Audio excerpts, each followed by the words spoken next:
You can't stop me now. Can't stop me now. My feet have come too far for you to tie them to the ground. Can't stop me now. Can't stop me now. Set my sights on where I'm going at. They turn it back around. Can't stop me. Well, good evening and welcome to the Psych Coffee Shop. I'm Aeson Knight. Of course, with me tonight is the Techie with Mostess. He brings his tea to the table, but that's okay. Techie Joe. Hello. How are you, darling? Oh, doing okay. Hey, Brenda. Hello, Miss Brenda. Yes. But no, we made it. We're here. We're organized. Yeah. We found new ways to do stuff, and I think this was probably our best idea ever. Well, thank you. We just stole it from somebody else, but that's okay. Oh, well, good deal. Yeah. But yeah. Yeah. So, some interesting news out of New York, finally. The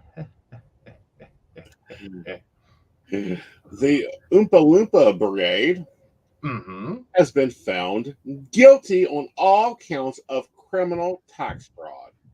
Oh, see, they always start taking them down with the taxes.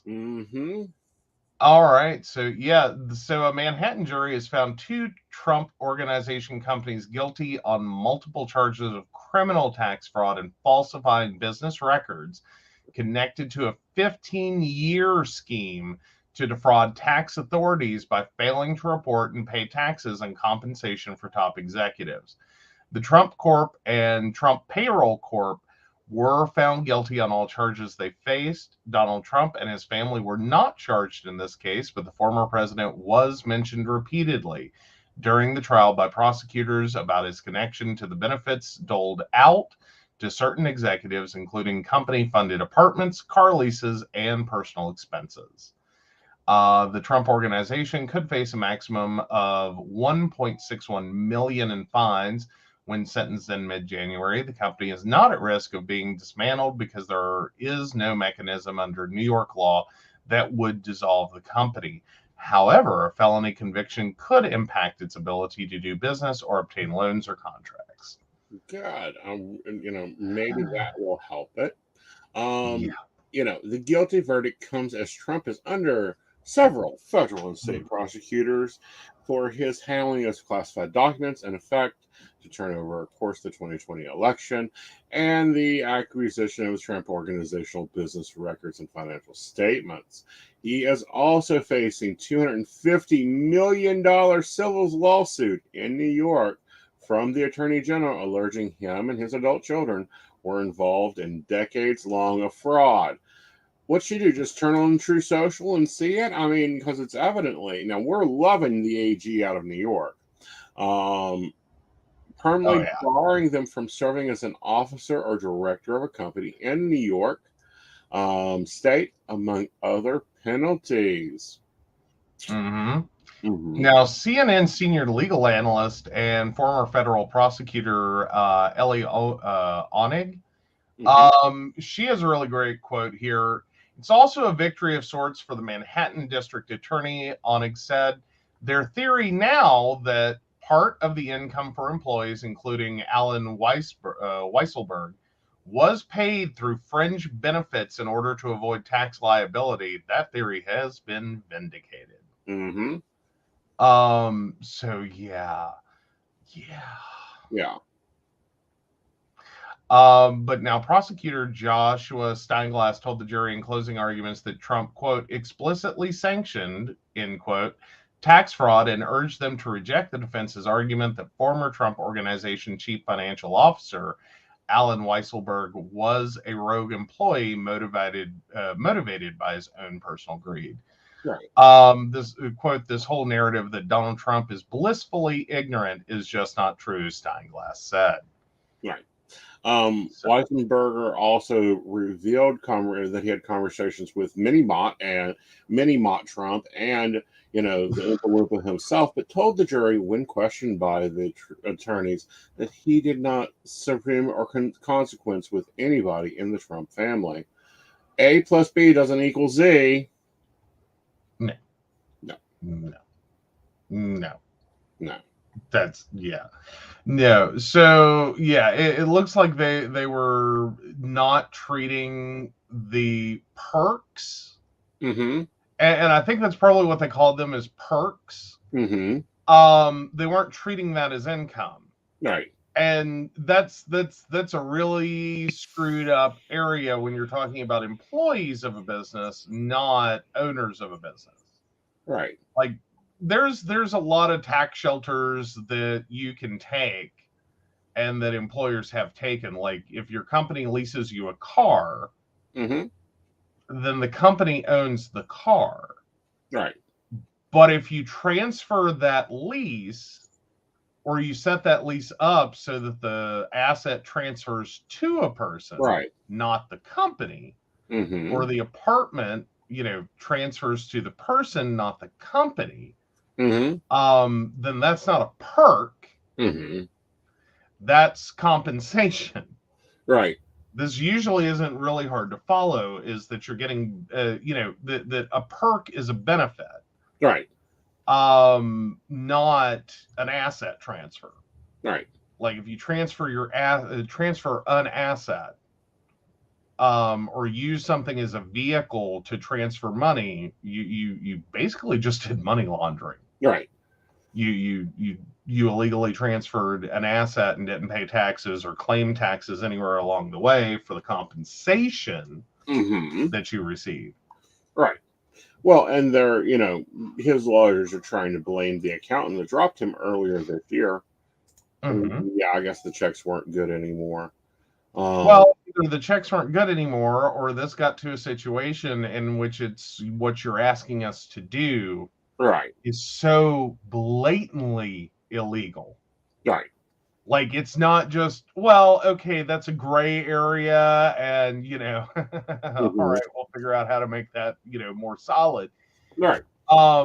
Because that's sort of what your accountant can do, Mm-hmm. is find the gray areas and do it legally.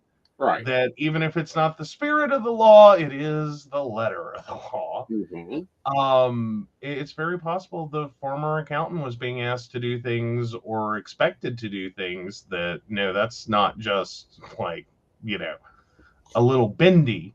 Mm-hmm. That's just pure out break the law blatantly with no, with like callous disregard. Exactly. Yeah, no.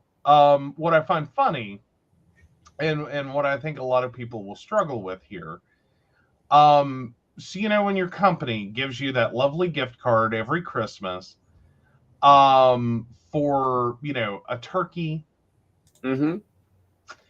basically what effectively this case is just imagine you got a lot of those gift cards. Mm-hmm.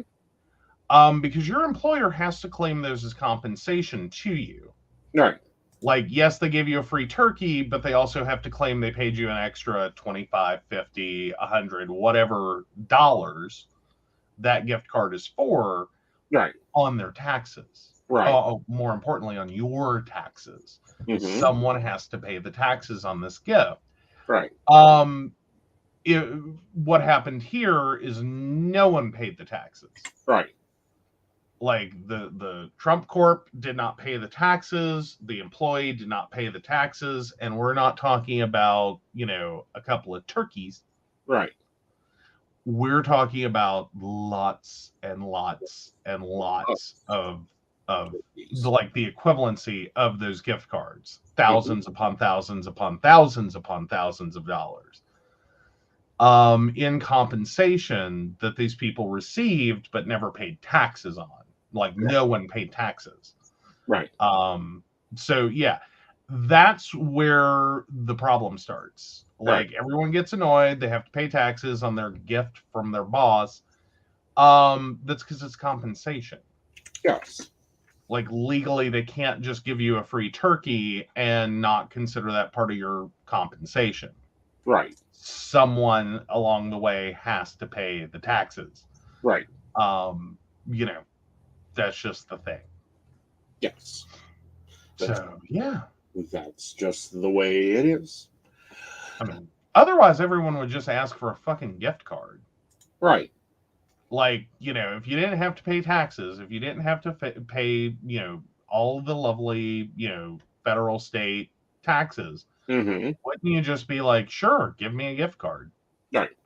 Like, put your 40, 50, 30, 40, $50,000 a year you're going to pay me Right. on a gift card. Right. Well, it's like a lot of the companies, when PayPal started doing auto payout, Mm-hmm. they switched over to paying by PayPal. Why? Because they don't have to do the 1099Ks. PayPal does. Right. Right. And at that point, it's a fully automated system. Exactly. So it's always interesting to me, just how some of this works. But at the same time, it's like, there's no non-deniability here. Yeah. None. Yeah.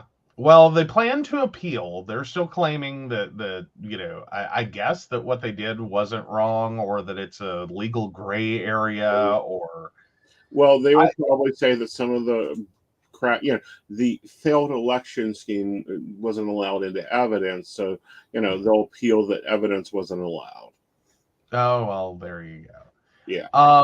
But yeah, no. Yeah.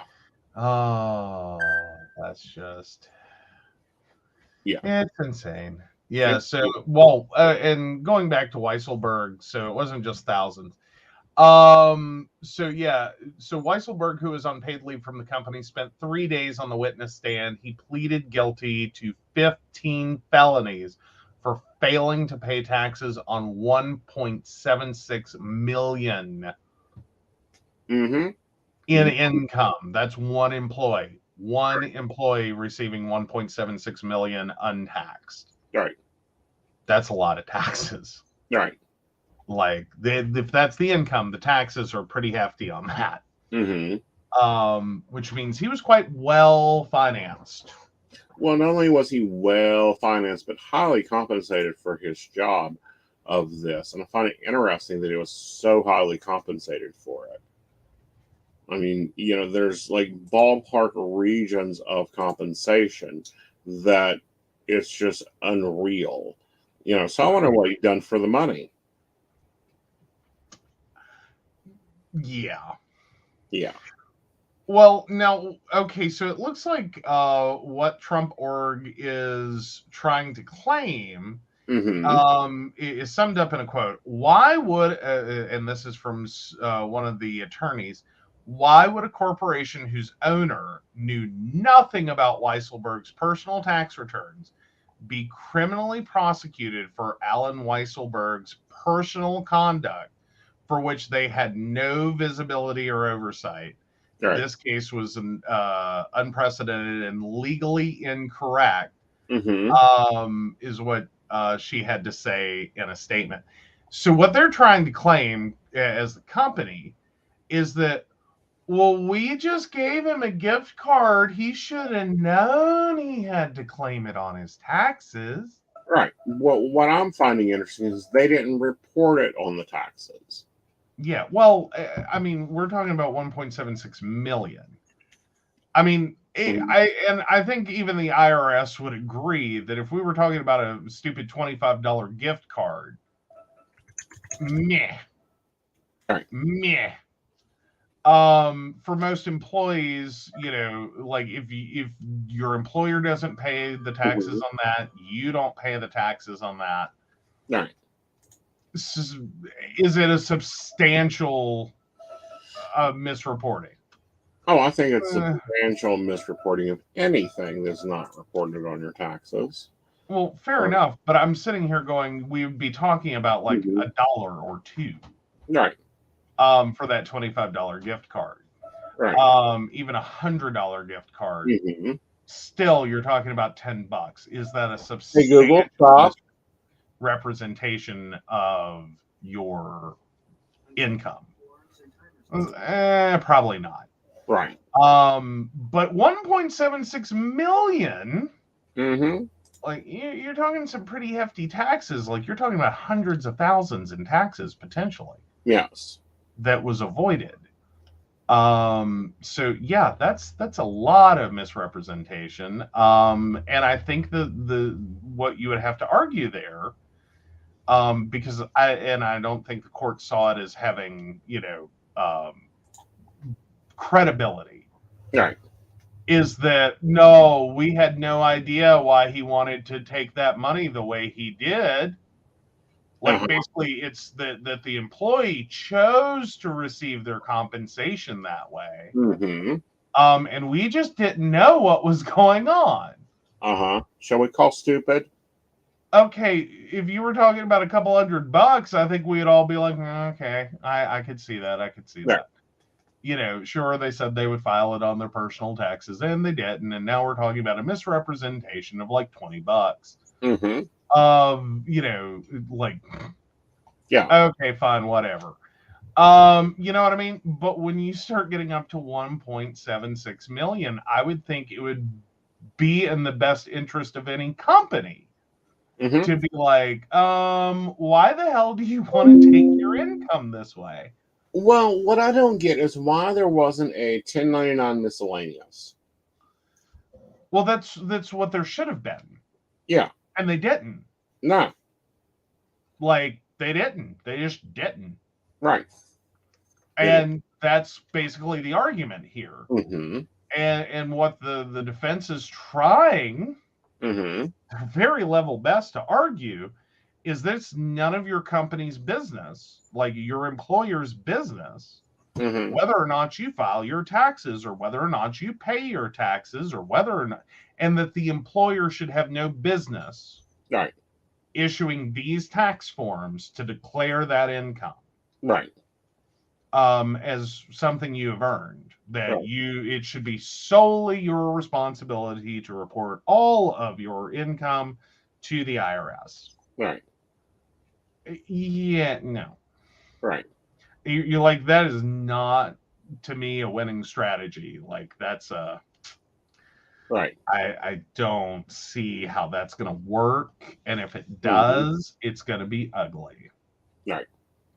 Like, that means the IRS is now going to have to be actually reliant on your truthful statements on your tax returns. Right.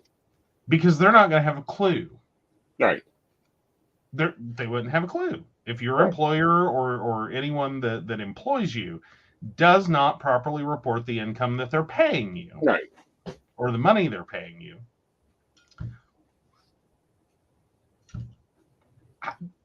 You can file whatever the hell you want to with the IRS. The IRS just has to go, okay. Yeah. Well, okay, I guess you're being truthful. Right. Uh-huh.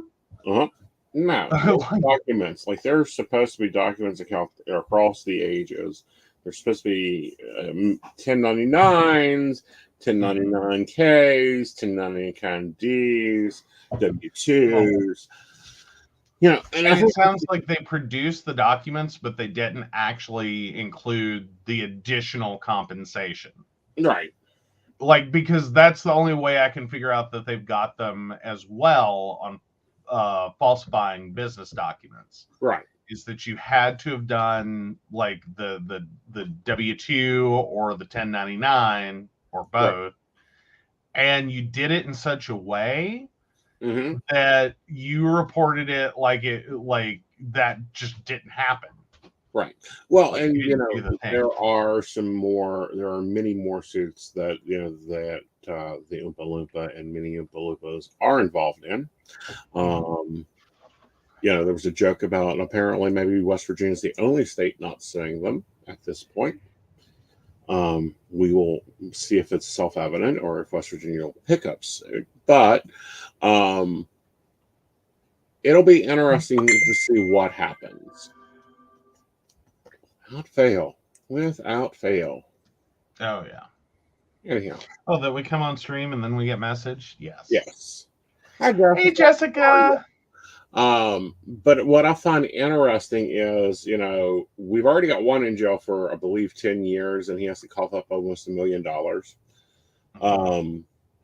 We have, this is just now starting. It will be interesting to see what all plays out. Now, we did receive some sad news today.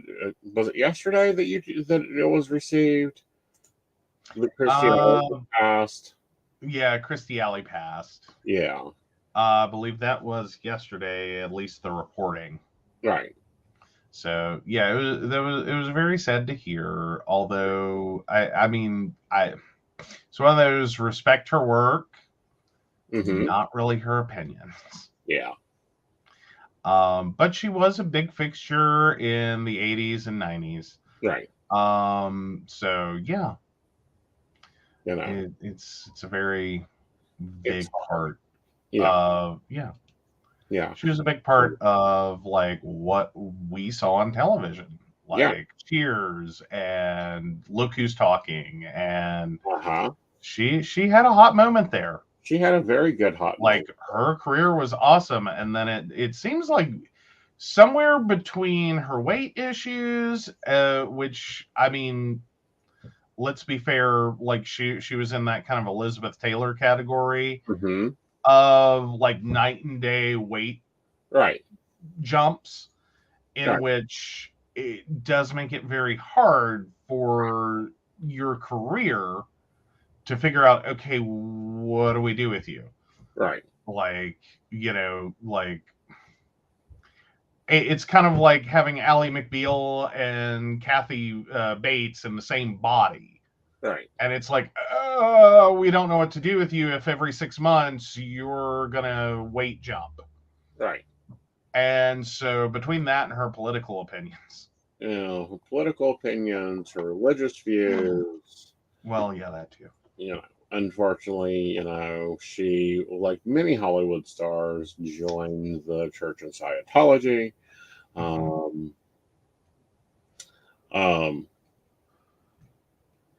And they have some interesting ideas on health and keeping care of health and that type of thing.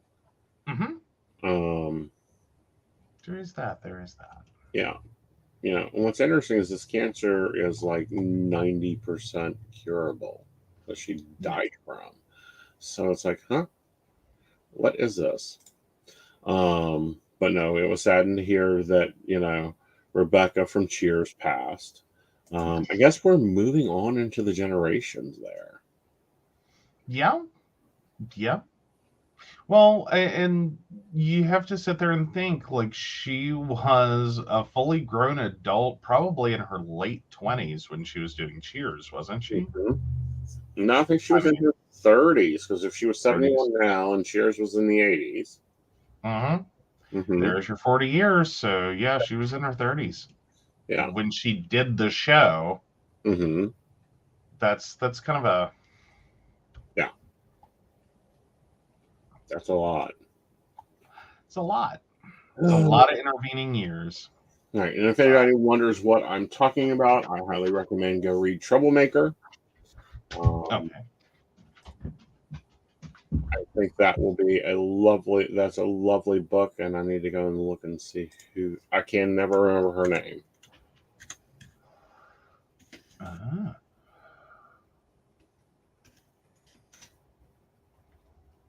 Liam Reaming. Okay.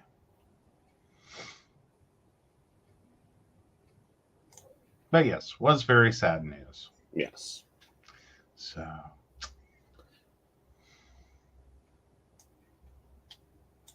See if this link will work.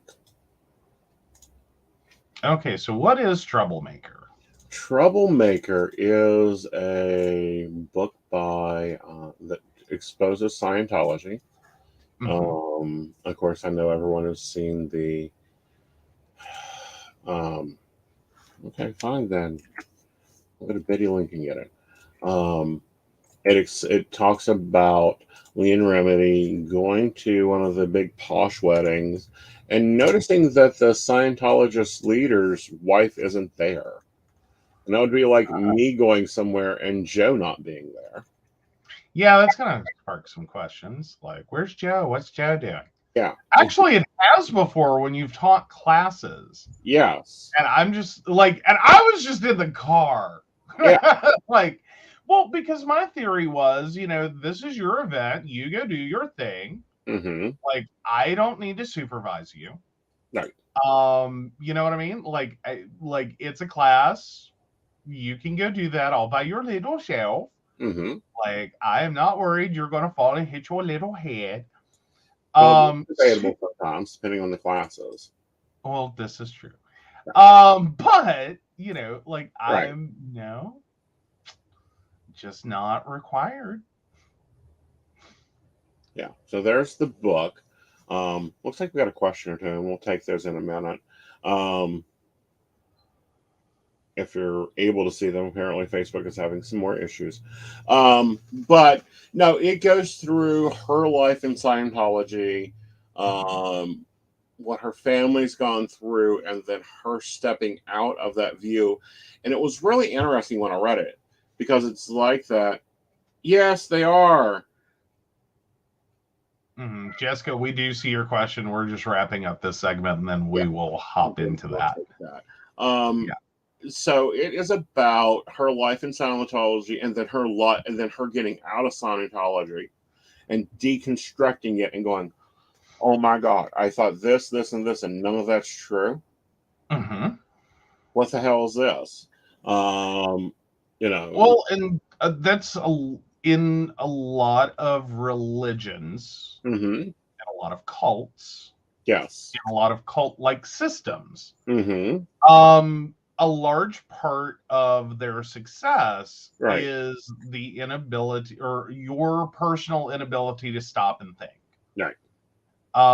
Being constantly bombarded and surrounded by people who at least outwardly express the same beliefs. Right. And, you know, are like, this is what you talk about. This is how you talk about it. This is what is going on constantly. Right. You don't question it. And then the point you start questioning, Mm-hmm. like, you pull that little tiny string of going, you know, ein Minuten bitten. Wait a minute. Uh-huh. That didn't make any sense. And then it's like dominoes. Right. Like, you pull the one little string to question something, and it just kind of keeps jumping Mm-hmm. from spot to spot to spot. Um, that's sort of where most of them fall apart. Most, like, as in, you know, most religions, or especially those with culty aspects. Right. That's usually where they fall apart, is once you start to question anything. It's like you have to question everything. And then once you do that, you see how loose and shaky the foundation is of the thing. Well, not only that, but you start seeing through things. And you know, I follow, you know, I bought the book when it first came out. I've looked into it, and it's a good book. What's interesting is how much hate it got. Mm-hmm. I mean, you know, they pay people to hate this book. Mm-hmm. Mm-hmm.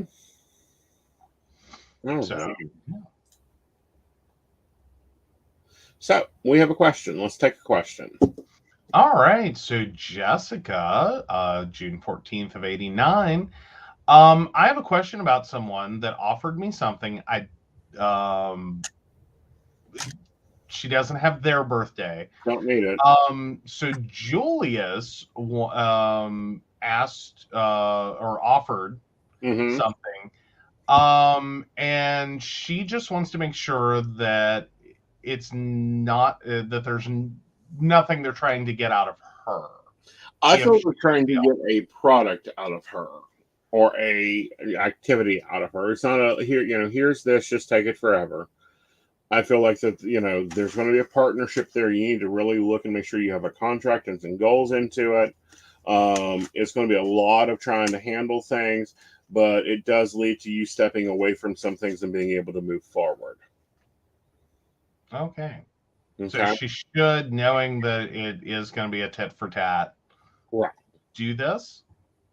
Correct. Okay.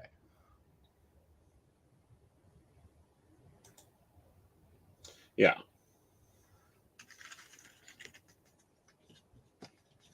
All right. So let's take a break, and when we come back, we're going to be talking about some techie stuff that I found interesting. Okay. Hi, I'm Dottie the Psychic, and I'm sure you're wondering why I'm not wearing any makeup. Well, one reason is to irritate my social media manager, Aeson Knight. Hi, Aeson. The other reason is because I like to get to the naked truth about what it means to be a neurodivergent LGBT person with psychic abilities. I've got blogs, and podcasts, and videos, all related to trying to live my best life and helping witches and bitches do the same thing. So, you can check all that out and get a reading from Dottie the Psychic at DOTTIEthepsychic.com. Safe travel and much profit to you. Do you have a cute pet? We know you do. Each week, Tracy Van chooses from submitted photos a featured reader for her Facebook page and provides a tarot reading. Your adorable pet cat, dog, rabbit, goat, chicken, snake, or more could be her next featured reader. Visit tracyvan.com, TracyVann.com, and click Featured Reader to submit. We look forward to seeing your pet next.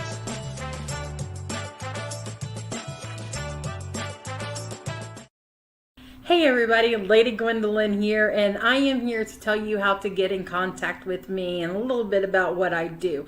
I am the High Priestess that works with shadow work to help you grow and heal.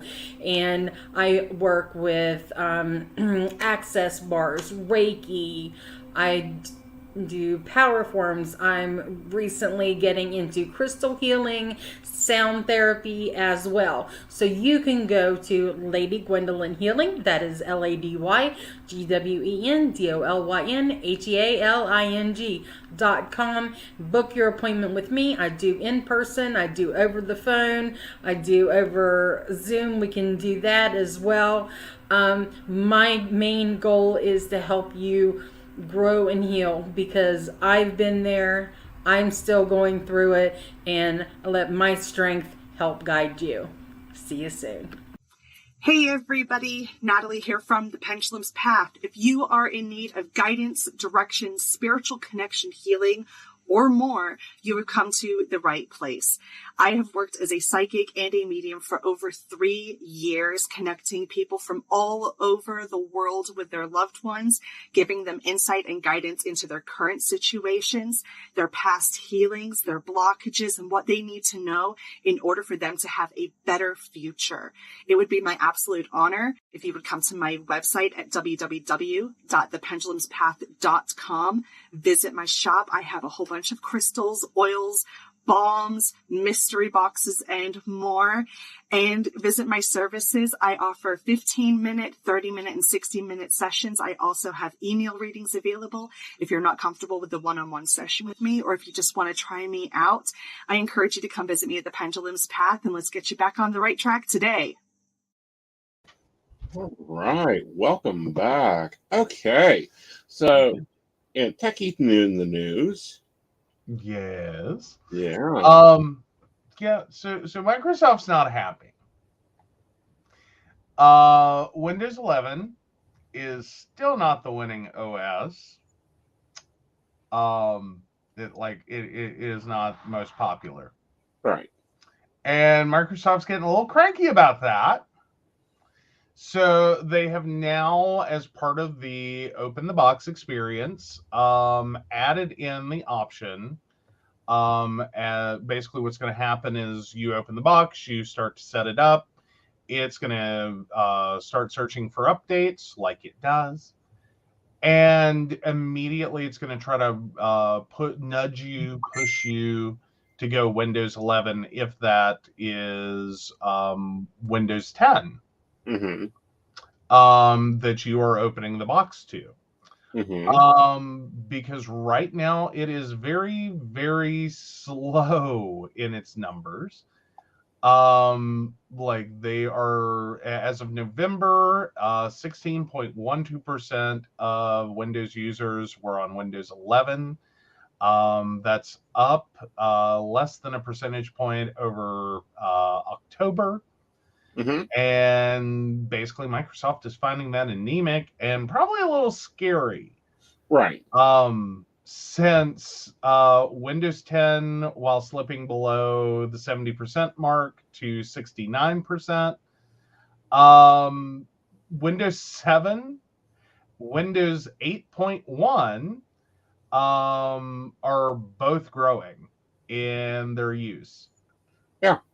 But they're also seeing, like older Windows 8 was up, as well as Windows XP. Well, a lot of people liked XP. A lot of businesses are still on XP, which scares the hell out of me. Like, why are government offices still on XP? Here's the wackadoodle part of this. And the reason that companies can be so sluggish to respond to new Windows updates is because of what are effectively legacy systems. And what we mean when we say legacy systems in IT are systems that were developed and are still in use, but aren't necessarily maintained. And a lot of those were built before more modern browsers, before more modern, web standards, before more modern software, and may not be compatible. Right. Like, quite frankly, trying to access this system and of course run this system on a more modern version of Windows or with more modern systems, right, doesn't work. Yeah. Doesn't work. So typically companies are a little sluggy in the very, very beginning. Right. Because it takes time to figure that out. Like, okay, if we upgrade all of our systems, can we support all of our software? Right.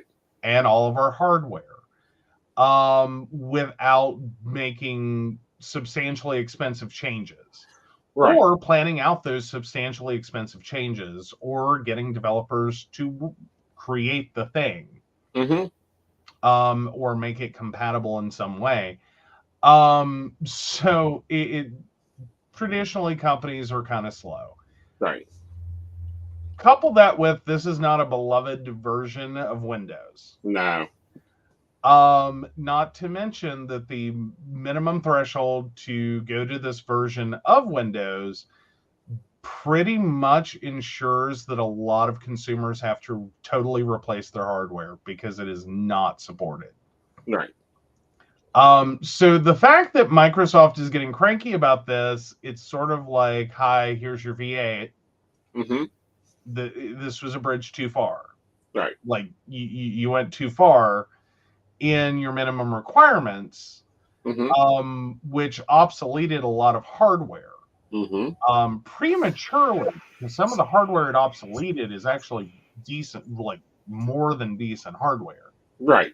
And when you're talking about that in a business sense, especially after the panini, yes, in which a number of businesses, most businesses, had to do a massive tech outlay, right, to fit their workers to be able to work from home, and a lot of consumers had to buy new systems to be able to work from home. It's a bit of a struggle to take 1-2-year-old systems, right, and chunk them. Right. Well, this is a question that I'm sure you get a lot. What is the average lifespan of a standard user's computer? Depends. Now, I say that, and here's the deal. If you want to go with averages, 3 to 5 years. Okay. That's where most business cycling occurs, is on a 3 to 5 year cycle. Usually your executives and your heavily production based staff, like the people that really crunch their systems, Right. You know, like they're doing massive creative process. Mm-hmm. They're gonna, and of course your executives, because you know the C-suite likes their shiny. Right. That's usually 3 years or less. Right. On like, I will tell you right now, that's how that works out. And then most IT departments are looking for about a 5-year at most replacement cycle for the rest of their users, if they can do so at all. Wow. That's where most IT departments are at. If you know, basically if we can eke out 5 years on a $300, $400, $500 machine, Right. you know, back in the day it was a $300 machine. You got it. It was the Dell Optiplex special of the month. Mm-hmm. Or, you know, a very similar kind of thing. Right. And it was a nice system, but it wasn't a forever system. It's great for basic office tasks and doing all the general office stuff. Not meant for you to sit there and run Photoshop on or crunch video or do any of the big production things. Right. It's about $300, 400, 500 probably now. Right. Yeah, we expect to get to amortize that at about $100 a year at most, Right. over 5 years. Right. That in 5 years that asset's depleted. For, you know, those businesses that have to go a little bit higher end, Mm-hmm. usually those are leased systems. Mm-hmm. And that lease is usually no more than 3 to 4 years. Right. Because of course, like if you're Dell or whichever, you know, company you lease from, you have to take those systems back. Right. And you have to hope that there's still a market left to Right. buy them. So that's why the leases, much like car leases, are so much shorter, and usually they're much nicer systems. Right. But usually it either flips back into a home consumer secondary market, or it flips back into a like releasing Right. for businesses who don't need quite as much power. Right. You know, like basically you'll take some, you know, decent systems at 3 to 4 years and then release those to consumers that are very basic office tasks. And that's like it's what a lot of your nonprofits run on. Right. Well, you know, and you know, we, you know, I don't know how old are ours. Oh gosh, so yours is roughly, I think, 2 years. 2 years. Yeah. Yeah. Mine's kind of all over the map. Right. Because parts of, like, mine is a custom build, so of course it's had some upgrades over time. Mm-hmm. So it's the Joan Rivers, really, of computers. Parts of it are old. But no, technical build of the system was probably 5 years ago. Mm-hmm. Was the original build. Like, I still have some original parts in there. Some key components are about 5 years old. Yeah. Which technically should have been able, or theoretically would have been more than capable of the next version of Windows without any problem. Because it's not slouchy hardware. It was expensive then. Yeah, it's still expensive now. It's still expensive now, like, to rebuild the system as spec. Mm-hmm. Yeah, no, it would still be pretty expensive. Mm-hmm. And that's been my personal problem with upgrading it. Mm-hmm. Is the next step in its evolution is again going to be a very costly upgrade. Well, not only that, but that evolution is about the same product. I mean, because we had that discussion when Windows 11 came out, because we had a problem with Windows 11 in your machine. Oh, immediately. And that has to do with my processor. Mm-hmm. Because I made the decision 5 years ago. AMD had this lovely new processor out. Most of you will recognize the Ryzen AMD brand. What you may not recognize is the adjunct to that, which is the Ryzen Threadripper. I went Threadripper, which is a little bit different than just your standard, mommy's got her recipes on this processor. This is a more advanced 8-core processor capable of supporting 16 threads. So it's basically like each of those 8 cores is like running 2 separate processors in capability. Oh, poor Shannon's late. You're not late. You've just arrived fashionably. But no, so I struggle at this point on a system with an 8-core processor, and 56 gigs of RAM. I'm still running great. And I can't, my desktop was meant to be not only a long-term investment, because I spent quite a pretty penny building it. It was also meant to be a long-term evolution. That this wasn't where the story ended. And then, we chunk this one entirely and then buy a whole new system to replace it. One, I just don't really like doing that. And 2, when I actually have the funds to do it properly, I do like my long-term evolving systems. Where, this is spendy. But it's a damn good system. It's like, and not to say that he has a crappy computer, but there are, he has a very nice computer. If I were to be forced at gunpoint, I would take it happily. But not for the system that I have. Okay. I was going to say, what? No. Because there's still a comparison. He goes to Crunch Video, and his is pretty speedy at it. And mine does it probably twice as fast.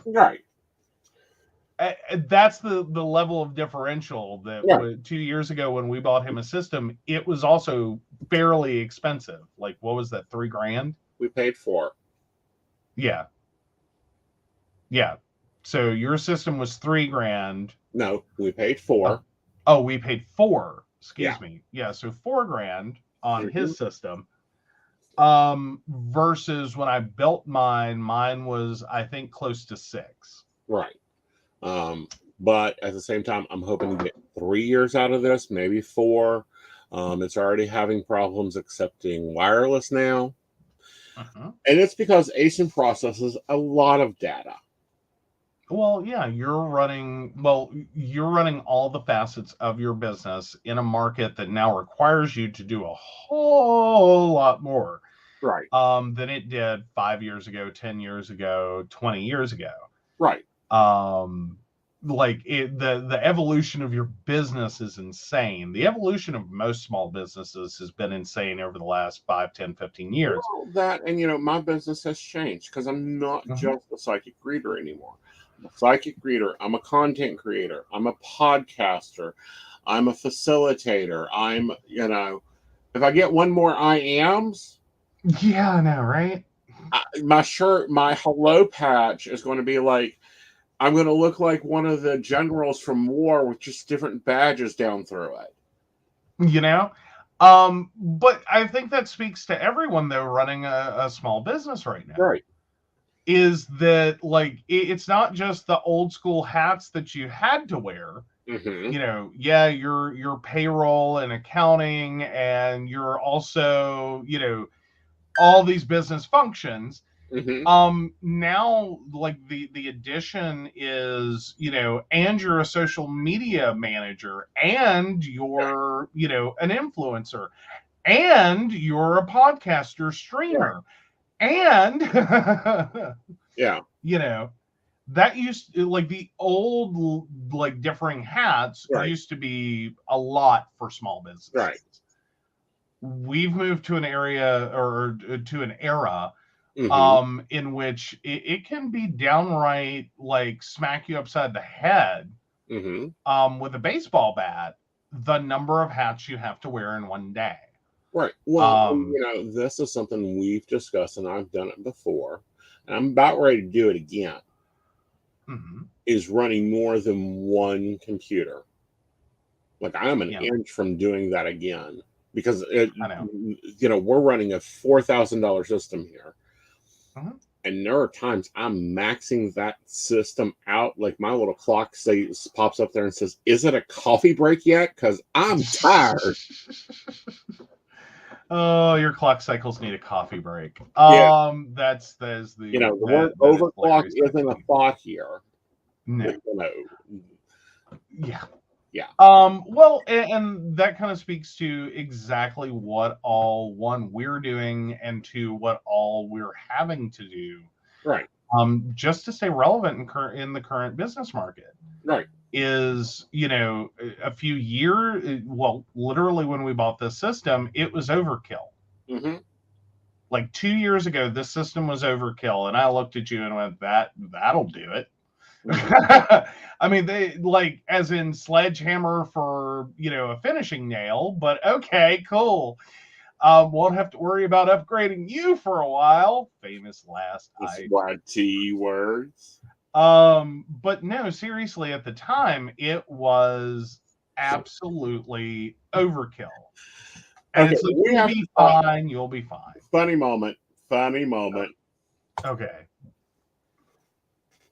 And an influencer, your TikTok made me jump and hang my head. Let's go into this a moment, shall we? We've got time. Oh my goodness. Yeah, we got some time. So, you know, I've started the WMT system in the house. And I go to work on the mouse, work on the floors. Oh, Shannon says, Joe, even I know that in 2 years it's probably not going to be much in terms of what's going to be available. No, we knew that. But at the time, the level he was at, it was like, that would more than do it. And I could foresee like a good solid 3-4 years. And I'm going, okay, $1,000 a year. That's okay. Go for it. Yeah. Now we're 2 years in and it's like, I'm just waiting for it. I know it's coming. I know he's going to be absolutely ticked one day and it's going to be a whole new. Well, no, I've gotten used to, you know, whatever that is, it's going to change. Yeah. You know, earlier today, you know, we finished off 3 of our lease agreements and I got a text message going, okay, what's next? Because his agent knows him so well. Exactly. Knows me well, knows what I want, knows about the time. Like, I love my leasing agent. She will have things ready for me, or she will call the company and go, we need to get this ready because I know that he's going to have to replace it. Let me just reach out to him. Yeah. Well, yeah, I don't appreciate her very much for that because sometimes she just messages you and goes, shiny. And I'm like, no, please don't. Like, well, and to be honest, the system she currently has, I still have the top horse there. Yeah. So we're not ready to replace the bat machine. Yeah. Yeah. But I figure about the first of the year, she's going to go hunting. Yeah, she's going to start hunting. Yeah, because I think I'm her test. She has a lot of small business owners. Normally they rent washers and dryers from her. I rent computers. And she will probably start hunting for the next big computer. Yeah. Yeah. Yep. Yep. Well, and I think you set the curve for the gamers.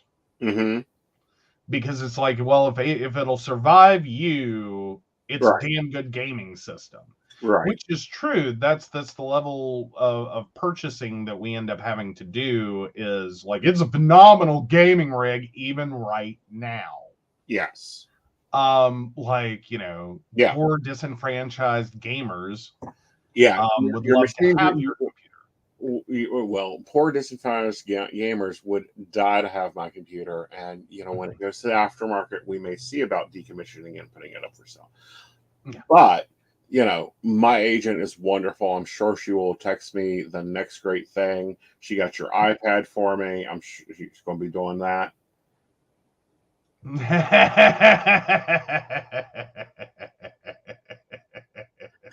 Shannon, honey, we don't need to. love you. We don't need to. We don't need to. No. No. He has like a 20-year relationship with this one employee. Yes.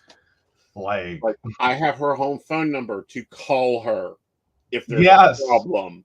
Yes. Yeah. Like, honestly, if we split up, he gets to keep her. Yes. Like, we planned this, like, we talked it out. Like, you know, that's a contact he keeps. Yeah. Like, I can't even try to poach her. I have to go find my own. Mm-hmm.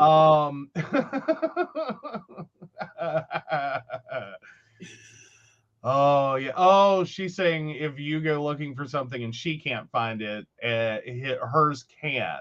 And then he can be like, I hear you're looking for these. Yes. And maybe they'll trade around or whatever, because she's pulled like the red gaming chair, she pulled those from Arizona. Oh, wow. Yeah, they came out of the warehouse out of Arizona. I mean, you know, she's good. She's really good, but you know, we've worked that relationship really well. She earns her commissions. I will say that. She earns her commission. Yes. And she knows how I want an agreement, and she'll just like, okay, whatever. Okay, yeah, you're just paying all this off right before Christmas. Thanks. All right. So TikTok. All right. So back to TikTok before Brenda explodes. We go to Walmart because I looked at the mop, and I was like, "This can't fly." Yeah, no, our mop died. Basically. Yeah, it was on its last leg. It was on its last leg, and I'm like, okay, we got to go to Walmart anyhow. I need some degreaser. I need this, and I need a new mop pad. I want to go see what they have. And so we go. We get 100% cotton mop because that's what I want. It looks nice. It looks pretty. It's great. We go up to the register. And we're scanning. Click, click, click. It's like 15 minutes to close because, of course, we finished the show and went to Walmart. This is a pattern of behavior for us. And we look at it, and it won't let us check out. The woman walks over, scans her ID, pop, pop, pop, pop, enter, cards me, basically. And I'm like, what the hell did we buy? We've got 2 bottles of degreaser, 1 candle, and a tablecloth and a mop. And she said the mop pad. I am like, what the hell do people do with mop pads? I get cold syrup, I get cough syrup, I get sinus medicine, I even get lighters and lighter fluid. But mop pads? It's cotton mop pad. If that makes a difference to anyone out there, it is a cotton mop pad. Exactly. I mean, old school cotton mop pad. Right. Like, like ye old grandma used to has. Yeah. We don't know. We don't know. Right. People rolling it up to smoke with. Okay. Huh? Seriously, we have no idea. Like, what can you, like, and I feel afraid to ask this question, but, like, what the hell can you do with a mop that requires this to now be a carding item? Like, or an age verification item. Are you 18 and over? Like, I mean, I can even understand, like, Sharpies and spray paint. Like, you know what I mean? Okay, I can follow it. Like, whatever. Mop heads. So Brenda's thinking fuses. Which is the only thing that we've come up with that makes any sense is like your first comment was like Molotov cocktails. Like, are they using the strings? We're just looking for like, does anyone know the actual justification for this? Because it's kind of what? Like, what is this replacing? Like for like I don't get it, because I don't get it. I mean, basically like a bunch of wicks. That's where I'm at. I mean, granted, mop strings are probably the world's shittiest wick, but. And I mean, like, is there a problem with cotton yarn? Like, if I were to buy cotton yarn, was it for the mop head? We were using a card to pay, but it was literally locked onto that mop head. Yeah. It popped up as an age verification item. And it's like, what? Because we hadn't even got to payment card. It wouldn't let us. No, like, it did a full stop on the register. Like, we had picked up, like, 50 pounds of Dimetap. You know what I mean? Like, Like, it was that level of lockout. Like, you cannot have that much Robitussin. Right. Full stop. Like, and we're just standing there like, what in the kinky layers of hell are people doing with mop heads that this is now a card, an age verification item? Yeah. Like, is it like is it a miscode? Is it really not supposed to be the item? Like, did someone just miscode and like our register thought it was an alcoholic beverage or something? Like, that's what I'm starting to wonder. Is it is it a miskey and like and a bunch of kids are now able to buy like wine coolers or something because someone coded it wrong? No. Yeah, I've never been carded for cotton yarn. I would think that would be your better first choice than a mop head. If like you're trying to do, like, and that's just my opinion, but I mean, at least that is like one continuous strand that you can cut to whatever desired length you need. Yeah. But even still, I'm going. Again, I'm not finding anything. And even if I go to Walmart, which I can go to Walmart and look at the mop head. Oh, you can make a flaming javelin out of a mop. Okay. Yeah, Molotov cocktail. Well, no. She's talking about flaming javelin. Like, you soak the thing in, like, whatever flammable liquid and then hurl. Right. That's a flaming javelin. I do. Okay. Like, is that seriously it? Like, that's enough of a problem that we now have to be ID'd for mops and mop heads? Like, what did she think what does the store think we did? Like, we already burned up one, or do what? That was my whole point, is what the fuck did we do? Like, what in the 7 layers of the goddess have people done to the point that they now age verify for a mop head? You cannot send your 16. I can go into Walmart. I can buy a shovel with a tarp and duct tape and a bag of lime and not get age verified for any of that. No, but they will be recording that transaction and marking it later as suspicious in case anyone shows up missing or dead. What? I'm just fixing my rose garden. You got to feed them and cover them for the frost and all that. But I have to have my ID to buy a mop head. Mm-hmm. Yep. Oh, yeah. Brenda was loving your TikTok, though, because of the tone of, what did you do? What did you do? Yeah. What did you do? Well, yeah. Yeah. Yeah. Like, that's where we're at. Like, it's like, what did y'all do? Yeah. What did you do? Yeah. Because that was a first, and that Yeah. is the weirdest one. Yeah. I mean, I will say that in that lovely moment in which I had not yet replaced my identification, and my dumb self tried to buy cough syrup for him, I expected when I was standing in line at Kroger that, like, you know, like, there's going to be the "Are you over 18" moment. Mm-hmm. I expected, okay, here's my expired license. I know it's expired. I have a few days to get it replaced. Right. I expect, to just have that conversation. Mm-hmm. I don't expect them to scan the back of it and link it to the transaction and do the full verification that is a valid driver's license. Well, that's because that actually goes to the DEA now monthly. I'm just sitting here going, really? Seriously? It's that much of a problem? I'm wondering now, well, she didn't scan her ID, but I'm wondering, she just entered a birth date. I'm one because I think she was just as stupidly as annoyed. Like, God. Well, no, she was like, what? Yeah. Why? Like, she didn't get it either. Yeah.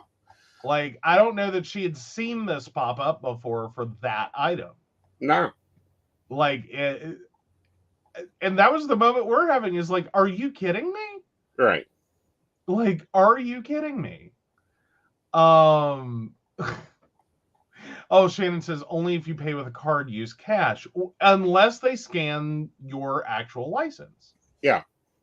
Because that will attach your license or ID directly to. Mm-hmm. But yeah. Hi, Ronald. How's it going this evening? Yeah. But no, I was just shocked and amazed, and I'm glad you liked the TikTok. I'm glad you liked the tone of my voice. I think that's probably the first time on TikTok I've used that tone. Oh yeah, it's the first time we've used that tone, because it was just a whole moment there of like, what the fuck did you do? Someone please explain this. Yep. Because, and I assume someone had to do something. Right. Oh yeah. Brenda points out, I could buy one box of a certain over-the-counter sinus med, but got treated like a terrorist for trying to buy two. Yes. Picking up the other for a sick friend while out. Oh no, I understand this, because buried in my TikTok is the experience, and I swear to God, I was the one that ruined our relationship with Walmart Pharmacy. Mm-hmm. And because in thinking back on it, it was a series of unfortunate events, and I don't know if it was just we kicked off with that series of unfortunate events, the spidey senses of that pharmacist incorrectly, or if that pharmacist was just way oversensitive. I think we were hitting what I call the rainbow barrier. I don't know if it was the rainbow barrier, because in looking back, like, you were doing okay with Walmart Pharmacy. No, I wasn't. Oh, you were already having problems. Okay, then never mind. It wasn't my fault. Happy with Walmart Pharmacy. I had not been happy with them for a while over my medication. Like, they would make me wait to one pill in any prescription. I'm talking myself one pill. Then they would refill it. Well, but see, here's what happened is I moved up here at a point in which I am, pre-surgical for a neck issue. I'm in the middle of immunotherapy for my allergies and just getting approved to do those at home. That means I showed up at a brand new pharmacy. Right. Having, I don't know, maybe 2 refills ever done there. Right. All of a sudden, I have prescriptions coming in from Morgantown, West Virginia, Princeton, West Virginia. And one of those prescriptions is for a box of needles. Yeah. For the allergy injections. Yes. that I've now been approved to do from home. And that was the end of that relationship. Like, that was like the moment for me where we went from like, I don't like you, to I will have your license. well, no. Well, yeah, sorry, that's where I went. I was talking about from his perspective when he went from I don't like you, or not very friendly, whatever, to it became an utter nightmare getting anything refilled in this house for anyone. Right. Like, the level of scrutiny, I don't know who this doctor is. Not only do I need your doctor's office to verify this, I need to speak to your physician to verify this. And it's hi, I'm not on heavy duty controlled substances. Like, I had no opiates at that point. No. I got opiates in a very small window after surgery. We'd already changed pharmacies. No, like, when we changed pharmacy was the gabapentin. Oh, yeah. When he threw a fit over fucking allergy medicine, and I cussed him down one side and no on the other. And I looked at him and said, and I will be calling it Arkansas and having a conversation with your head department. And he looked at me and said, you can fucking do that. And I said, watch me. Yeah. Yeah, I wasn't there for the last conversation. Like, that's when I found out we were changing pharmacies. And I didn't ask any questions because I was like, fair. Yeah, because I used the dad tone, and he's like, "Oh fuck, there is no chance of bringing him back from that." And I was done with him. Like, I didn't care anymore. Oh yeah, yeah. Oh god, Shannon had to get a prescription to get 2 boxes. Oh my god, for the over-the-counter sinus meds. Yeah. But yeah, no, it was an insane nightmare. Like, nothing, and like, okay, I could have understood if he had problems with my personal prescriptions. Right. Because at the moment, I was in a couple of weird places with them. Allergy meds and trying to, like, pre-surgically work this with my neck. And yes, this is at the height of opioid pandemic. And I get that, whatever. Fine. None of my doctors are writing anything heavy duty. Right. So, but like, we have no Schedule 2s. Pardon? At that point, we had no Schedule 2 medications. But it wasn't just that. It was, he was glitching out on everything. Yes. Every single prescription we had. It didn't matter, is this a blood pressure medication? Is this an allergy medication? It, like, didn't give a shit. Right. All of it got flagged by him for additional verification, and he did not give a shit.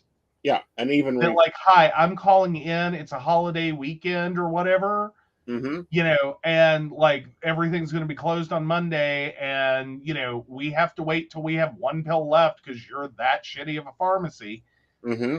Oh yeah, no, we have to wait and talk to the doctor. Yeah. Okay, my doctor's not going to be in until Tuesday, dude.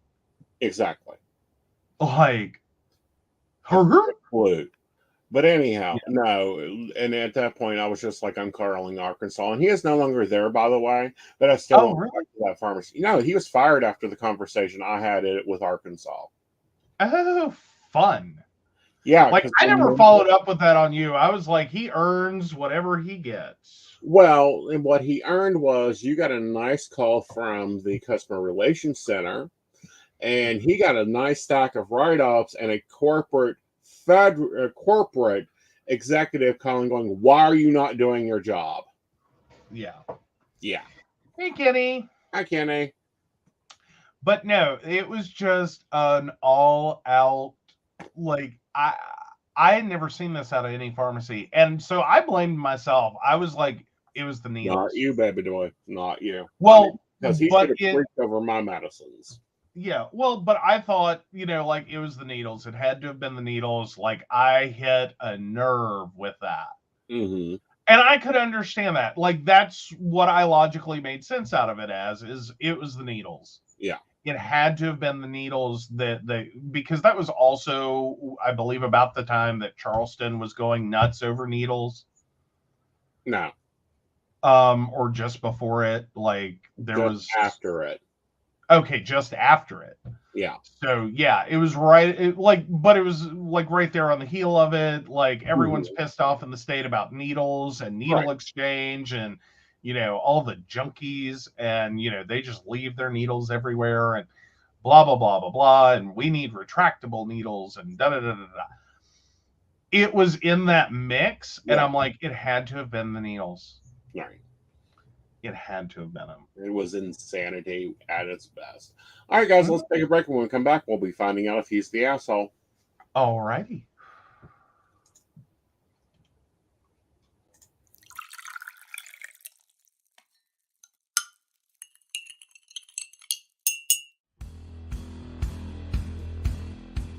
Welcome back, goblins! My name is Jason, and I am the host of the Esoteric Book Club, a podcast that examines titles on the magical, paranormal, the mysterious, and the strange.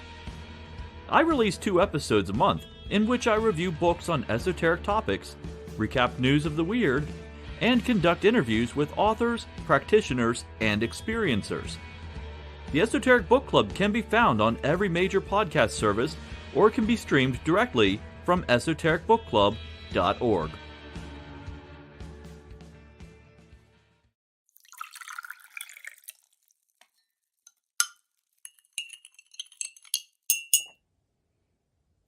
Hi, I'm Tracy Van.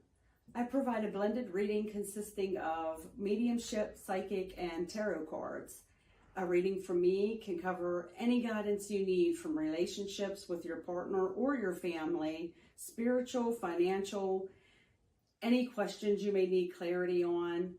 If you would like to book an appointment with me, check out my website, tracyvann.com. That's TracyVann.com. I have bookings from 15 to 60 minutes you may choose from. That helps if you just have a quick question, need an answer, or if you're looking for a reading in more depth, I'm here to provide the guidance and clarity for you. Let's just figure it out. Bye.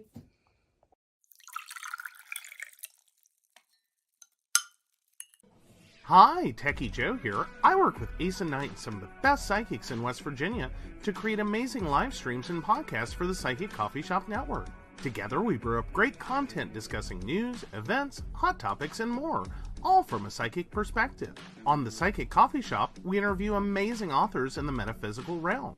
Coffee and Tea combines Aeson with Tracy, Dottie, Natalie, or Lady Gwendolyn for the good and the bad of being a psychic. Shameless Self-Promotion with Dottie the Psychic talks to leading and emerging YouTubers and business owners in our community. Mountain Bears brings you the latest in LGBT news and politics. The Psychic That Plans answers the question of, well, how a psychic plans. Plus, we're live on air. We take your comments and your questions, including psychic advice questions. Check out our amazing programming, book an appointment with top psychics, and find out all the wonderful things we have to offer at PCSBnetwork.com today.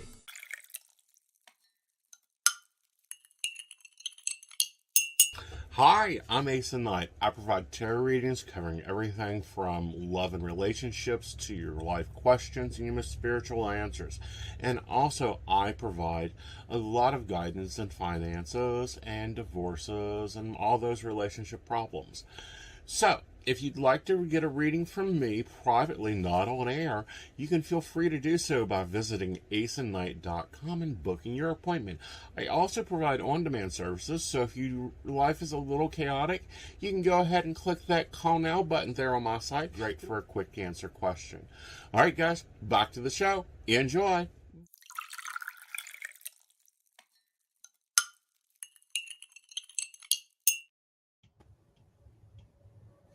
All right.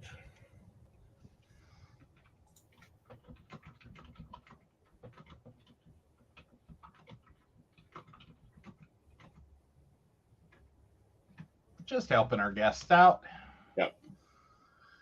Oh, we never mind plugging Jason. He is awesome with the Esoteric Book Club, and so hopefully that link will get you right over to him.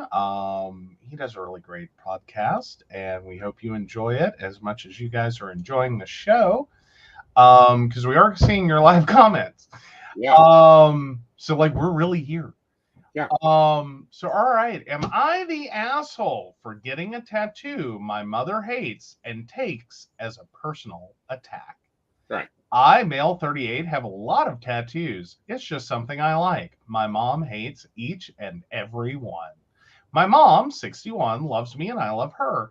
She does, however, have the most annoying hobby in the world. She loves asking me questions that I have no way of knowing the answer to.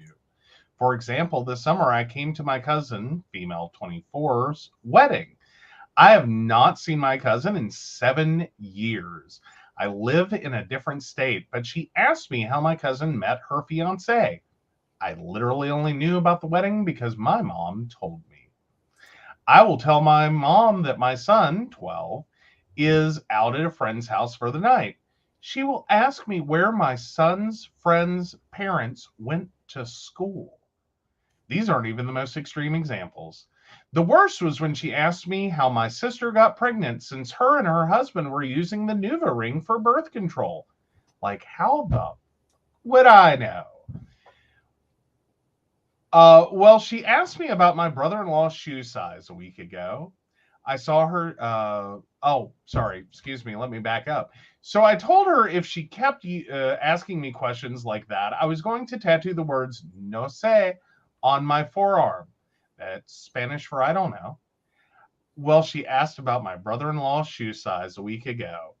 I saw her today and my arm had the Sanoderm on it from the fresh tattoo. So she shuddered, crossed herself, and asked what I defiled my body with now. So I showed her. She got upset and called me pendejo sinvergüenza, basically a shameless idiot. And now she is mad at me for desecrating my body to make a childish point and embarrass her. I said that I told her hundreds of times to please stop asking me questions that I had no way of answering. She said she was just making conversation. I think she finally gets the point, but my dad called me and said I was an asshole for permanently marking my body to make my mom think twice before asking me a question. Am I the asshole? Oh, Kenny, I'm with you. I think she's the asshole. Well, Like, I think OP's not the asshole. I don't think OP's the asshole. Like, no, OP is not the asshole, but you can vote. Please feel free to vote. We will give the verdict after we do the relationship advice question. And yeah, we're hitting moms tonight. I don't think she's the asshole. I just think she's bored. I think mom needs a new hobby. I think it's one of those things, these thoughts come into her head and they come out of her mouth and she just doesn't stop to process. How the hell would he know that? Right. Why am I asking him that? Right. Either that or it's one of those weird phrasing turns. Mm-hmm. Like, as in, like, if she just put in front of it, like, I wish I knew what your brother-in-law's shoe size was. Mm-hmm. Or, oh, those names sound familiar. I wonder if your son's friend's parents went to such and such school. Right. You know what I mean? Like, as in, I think what he's having problems with is sometimes a conversational problem we have. Right. Which I'm like, price of tea in China. What in the hell is that related to? Yeah. You just dropped 3 words on me that have no connection to each other in my damn brain. And yes, Kenny, we're seeing Ronald's comments. Yes. As well. And yes, it is hilarious. Yeah. But no, I just I have those moments too. It can be really irritating. You've gotten better over time. Well, thank you. Realizing I need more. Right. I need more than 3 words. They're totally seemingly random and unrelated because this is not what 3 words the navigation program or the navigation concept. It does nothing for me. It locates nothing. when, like, because he'll do it. Yeah. And it's like, if you just phrase it a little different. Uh-huh. Oh, I got it. I know what you're talking about. And I think this might be the same problem here, is it's like if mom would rephrase that statement and like get better at how she says it, and like, oh, I wonder what your, brother-in-law shoe size is because, and like link it to the thing going on in her head instead of just blurting it out. Right. Again, I think that we've got some son adoration going on here. I think mom needs a new hobby other than asking her some information. And I don't think that he's an asshole for getting a tattoo. I think that it's, as long as there is a story, and she should rectify that the idea there is not to embarrass her, but to remember that he doesn't know everything. Or moreover, I think he got it for the exact reason she thinks he got it, and that dad has said that he got it, which is to point out to her, can you please think twice before you ask me stupid random crap? Right. And this is one of the things that I really believe in, that all tats should have a story. Oh, yeah. Yeah. Well, and I think all tats end up ultimately having a story, and sometimes that story just isn't all that great. It's the more common, I was drunk one night. Yeah. And my friends talked me into X. And, that's why I think that, there should be a waiting period on tattoos, just in general. Well, generally, there basically is. Your tattoo artist should not tattoo you while you are inebriated in any form. There's actually laws regarding that. Unfortunately, there are also disreputable tattoo artists who'll do it anyway. Well, not only that, but there are people that learn tattooing in some locations. Now, granted, there are some gorgeous ones. My nephew has a beautiful sleeve. Love his artwork, and he done it himself. Yes, though we do have problems with that tattoo, not because he covered himself in art, but because of where and how he did it. Don't matter. Well, no, it matters. Don't tattoo yourself with ballpoint pen ink, please. Yeah. Please don't do that. Like, I don't care how much you want a tattoo. Please don't do that. Right, but it's gorgeous. Oh yeah, it's great. He did beautiful work. None of us have a problem with the work he did. Yeah. It's just, dude. Yep. Not ballpoint pen ink, man. Yep. God. Right. Kenny says once you get one, you'll want more. They are the Pringles of body modification, aren't they? Exactly. I've got 3 more to get. And then we'll see where we go from there. Hey, there you go. All right. So relationship advice. Yes. Let's move over to relationship advice. Oh, back to the mamas again. So my widow mother wants to go everywhere with my husband and I, and it drives me crazy. My father died 5 years ago. Ever since then, my mom has been my responsibility. She sold her house and moved into the same apartment complex as me, which I was against from the start. When my husband and I go grocery shopping or go to Target or anywhere, she wants to come. She calls me first thing in the morning on Saturdays to ask what we are doing.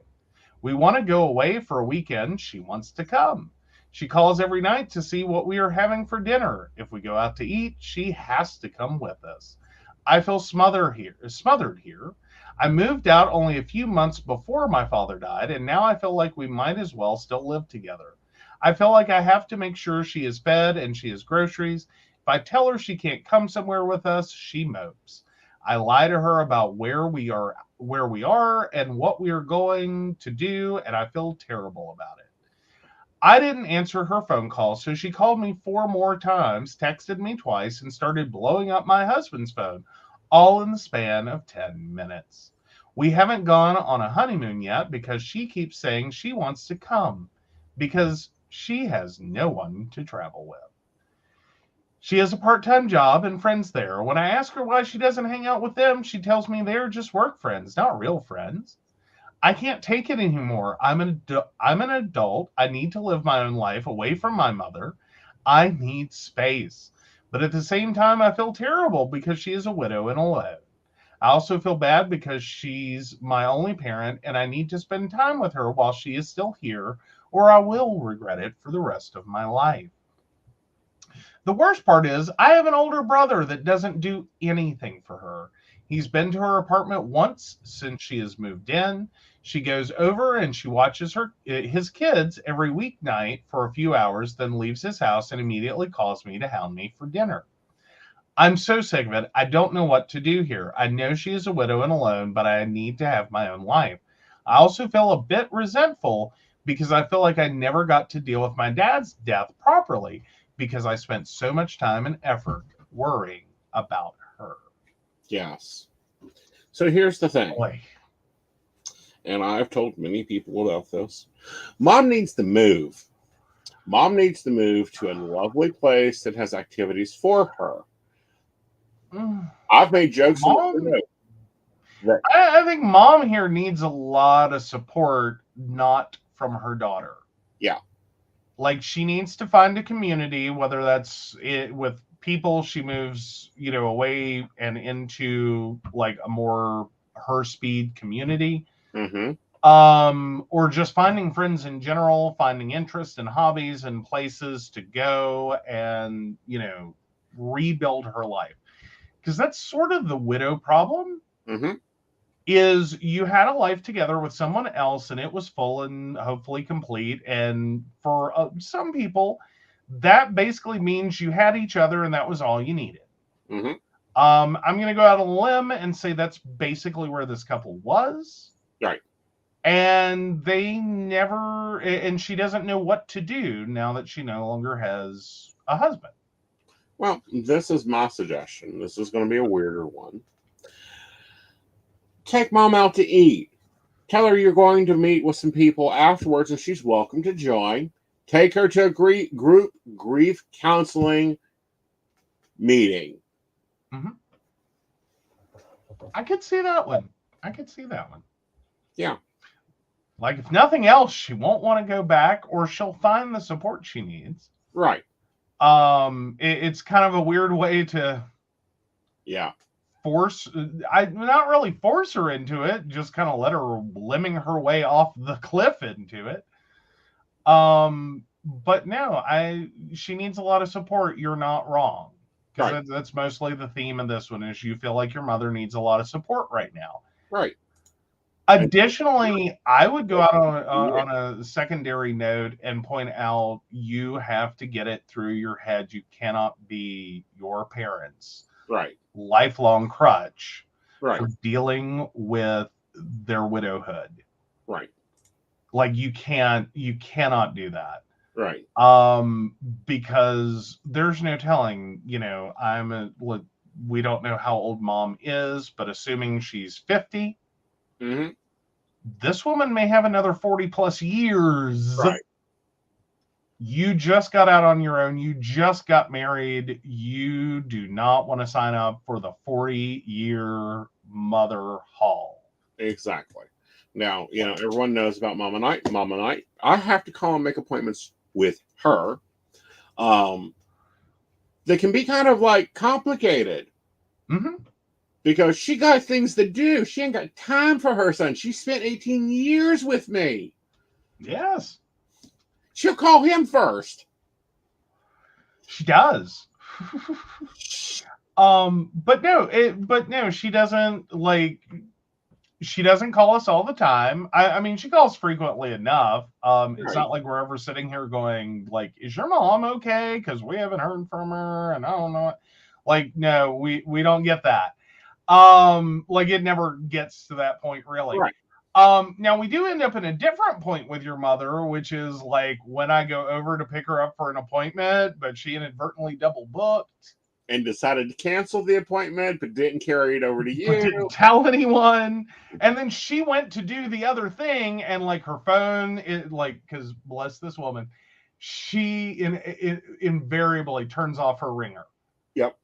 Not intentionally. Oh, I think it's intentional at this point. No, I think she accidentally grabs her phone wrong, and where she grabs it, she keeps hitting the down volume until it's off. Right. That's fine, Ronald. Take your BRB.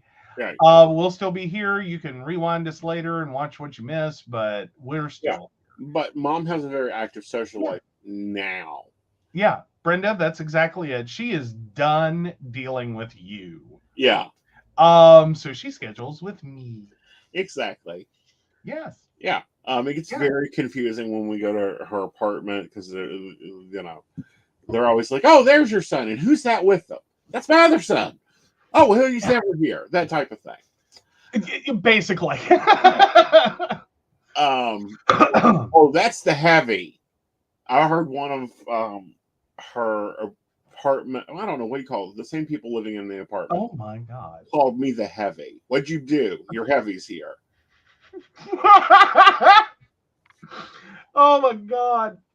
Oh, that's such a generational term. I know. Was the heavy here? But no, I mean, she goes, she does her own stuff. She is very active. You do about need an appointment to get in with her. Like, we pre-schedule holiday stuff, like, and sometimes it's like, no, we have to rearrange that because it doesn't work for your mama's schedule. Exactly. Like her door decoration, which is Patreon's. We do have pictures of the latest door decoration project. We will be getting those up. Oh, yeah. You guys are behind on stuff, and I'm sorry. I've been trying to get the network in control and another project that we'll talk about in the show. But no, she got 2 years. I gave her 2 years to be mopey. She stayed here, lived at the house. We got the house organized, got it cleaned out, got it back to functional. And then I looked at her and said, everything. Huh? She had bleached everything. Yes. That she could possibly bleach. Yeah. And then some things she probably shouldn't have. Oh. So she had gone on a cleaning jag from hell. Yes. And yeah, that was basically the point in which I believe that started to be like, you got to find your mother something to do. Well, like, you can't clean anything else. Well, she was cleaning the house, which I love. I love when mom cleans, as long as I'm not in the room. And Penny cleans just like that. Yeah, cool. Yeah. But that's all she was doing. I mean, she did, she wasn't hanging out with friends. She wasn't interacting. She had stopped volunteering, which my mother has been a volunteer queen for years. She wasn't doing anything. And I looked at her and I said, "You're going to die. Yeah. We need to get you out of this house." Yeah. Well, and this is where I have to go back and always go back to the same point, which is if you're retiring, if you're entering the post-caregiving phase, also known as the person you're caring for passes, if you're dealing with, the death of a spouse, whatever, like, and it is literally the same because it is a death, like the death of your career is what retirement is. Right. No, like, you do not understand the number of people that retire and then die within a couple of years because they didn't have a retirement plan. Like, they had a financial retirement plan. Mm-hmm. They didn't have I'm retired, what the fuck do I do till I die? Right. Plan. Right. Like, there was no plan. They didn't have a plan. They went home, they sat on the couch, they watched television and eat. Right. That's it. That's all they do. Or go to sleep. And that appears to be mom's favorite thing is she just goes to sleep. But because, she had been Mrs. Moore, or Brother Moore's wife, for 40 years. Mm-hmm. And now she had to go figure out who she was. So I gave her 2 years to figure it out. She didn't figure it out on her own. So she found a lovely place. We looked at a few. There was a few I looked and said, "This is just storage. You're not going there." Yeah, we're not putting you in the mama storage facility. And Michael's is the apartment company owner. They do wonderful. They have events. She has Bible study. She has bingo. She has crafting hour. She's also at the senior center 3 or 4 days a week. Then she's got activities there. And then they have interlinking activities. It's like she plays cards with a group of ladies. She knits with another group of ladies. And apparently last week they were getting a little bit on hers because they were trying to do it at the same time. And she's like, that doesn't work that way. You're Friday. She's not well suited to like knitting and cards. That's not good combo for her. No, because she's a shark in cards. Maybe they were just trying to take her down a pegs. Like, can we win a game? But no. Well, and then she also helps out some of the other residents that live there. Yeah, like, that's technically a no. She's not supposed to do that, but like, you know, some of, you know, like, there are people who live in that building that don't have families nearby or don't have families left. And so, like, you know, they'll go in for surgery or like they get sick or like little things like that. And it's like, could you bring me groceries? Can you do this? Right. But yeah, she's living it up. Like she has a very active life. Yeah. Like exactly. You know, good luck scheduling with her. Well, you know, like a parent, I've tried to start calling her Thursday nights to check in and just see how she is, whatever. And some nights she either chooses not to answer her phones for me. And I do say chooses because I'm sure NASA receives the phone signal that I at volume, yeah. At volume. Well, if it's turned up. No, I call the house phone, so I know it's turned up. Oh, that too, yeah. Well, everyone heard that. The whole floor heard her phone ring. Yes.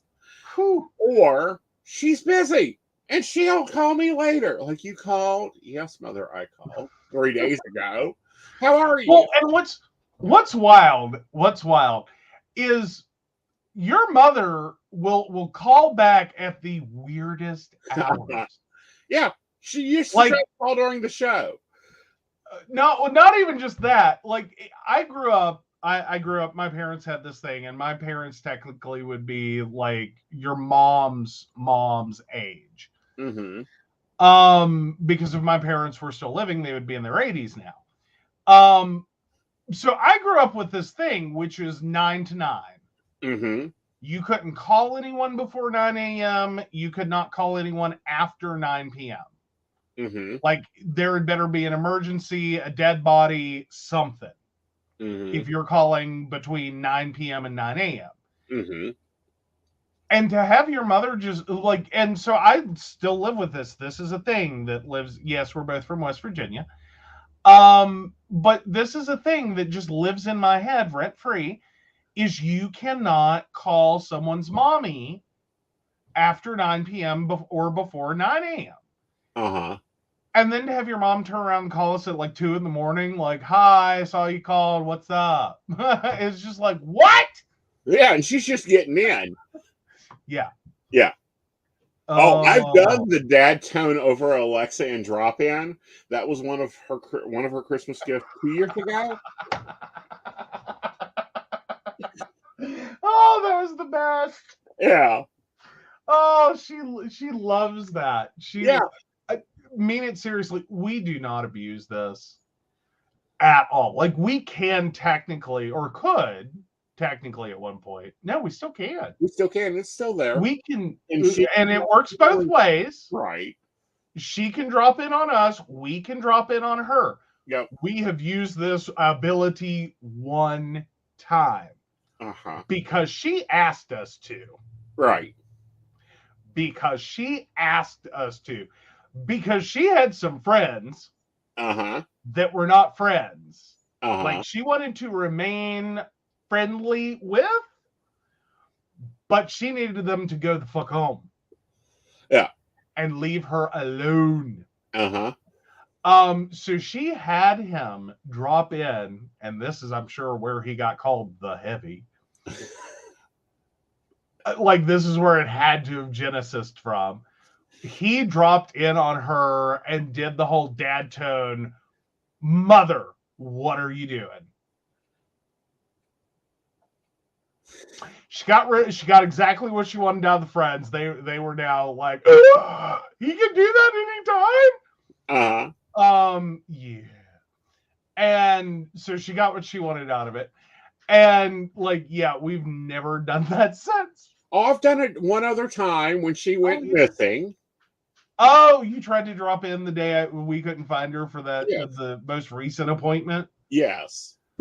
Oh my God. Because let me tell you, I like having been a caregiver, let me just say the speed at which my brain goes from, well, I'm sure she's just getting ready for the appointment and can't hear the phone, to she's laying dead on the floor.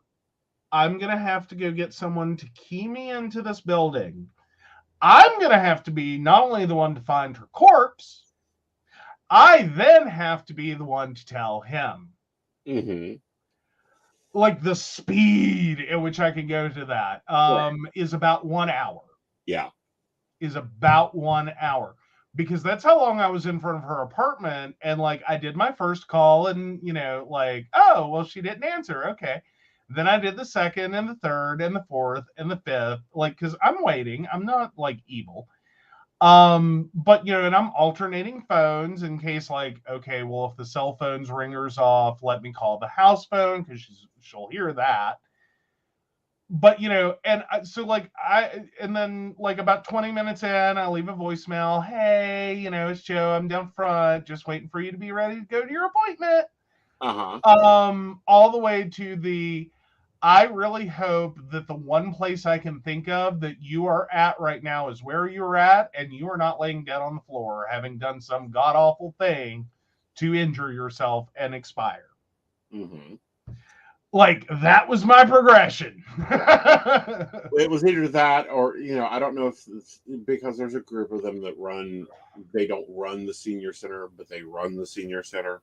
And I had to call her supervisor to get her to come and talk on the phone at the senior center.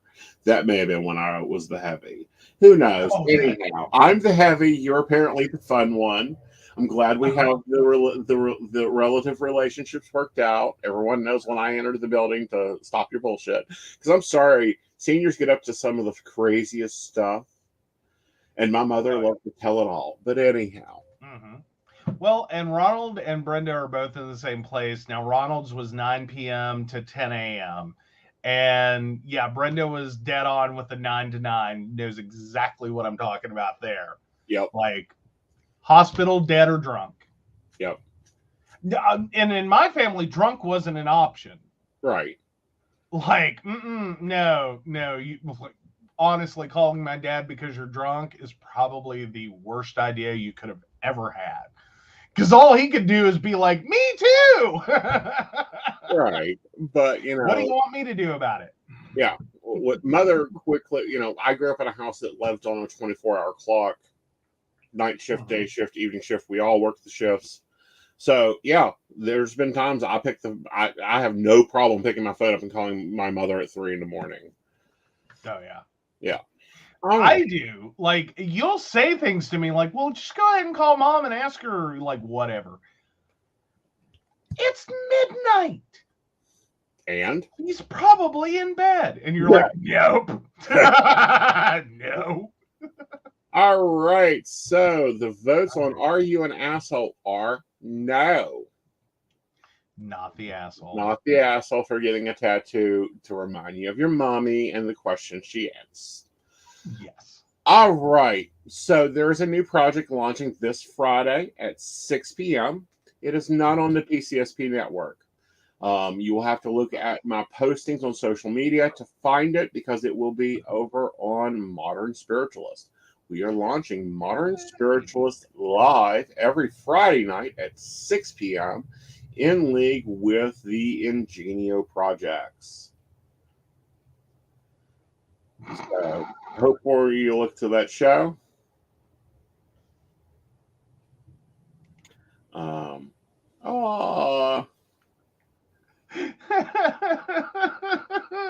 So Brenda says, my drunk cousins who called to say they loved everyone, which deteriorated to fine when I die, don't come to my funeral.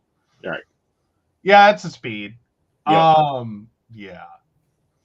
Oh, like what? Now I will add on real quickly here. Like when in my household, waking someone up was like a near-death experience or a could be punishable by death experience. Mm-hmm. Like waking my dad up was like the last thing you ever wanted to do, ever. Mm-hmm. Like, you want to talk about unhinged, that man would become unhinged. Shannon, right. I feel you. I feel you. I feel you.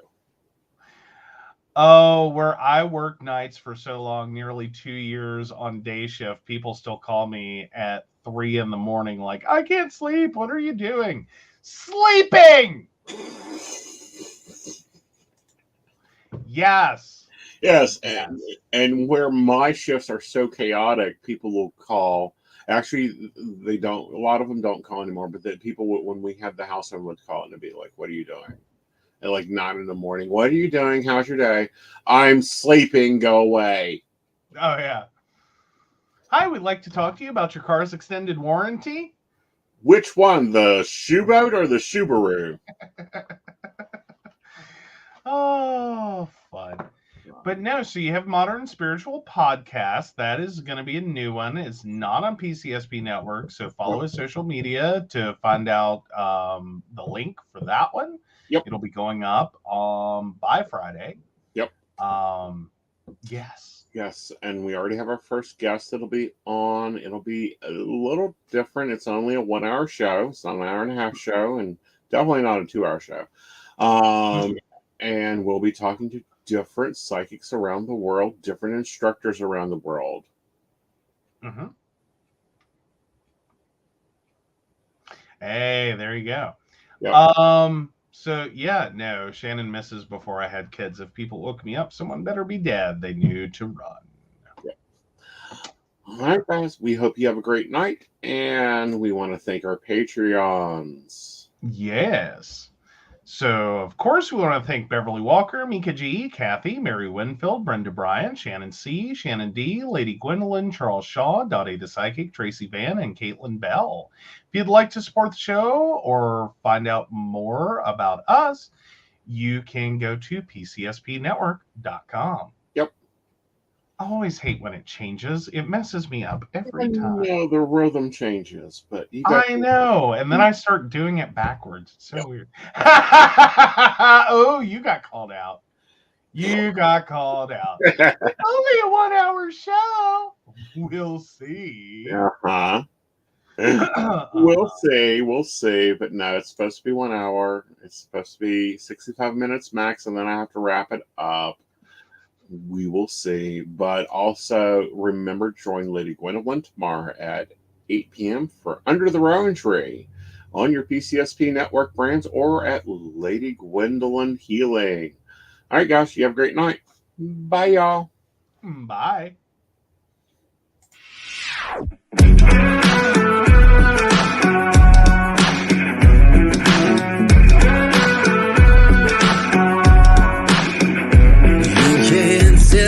The deck is stacked. You can whisper behind my back. You can show me how the odds are up against me all day long. But I've been through the fire and come out alive, and there's no more fear in my eyes. Oh, now I'm rising, and you can't bring me down. You can't stop me now.